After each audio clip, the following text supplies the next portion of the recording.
الكبد الدهني بيجي سنين قبل السكر، لأنه بيسبق الانهيار الأيضي الكبير.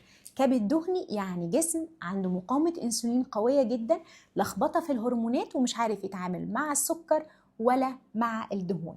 فلو انت عندك حالة خمول شديدة بعد الأكل، كأن حد شد الفيشة وحصل لك شت داون، على طول جعان، على طول بتشتهي الحاجة الحلوة كتير، رجلك بتورم وعندك التهابات، ورحت عملت التشيك اب كامل وكل حاجة كويسة بما فيها تحاليل السكر وانزيمات الكبد، ما عدا انه لما عملت سونار قالوا لك الكبد منور شويه كده، وقالوا لك حاجه اسمها برايت ليفر، يعني في دهون على الكبد، فده معناه ان جسمك بيصرخ وبيقول لك انا مش عارف اتعامل مع الاكل صح.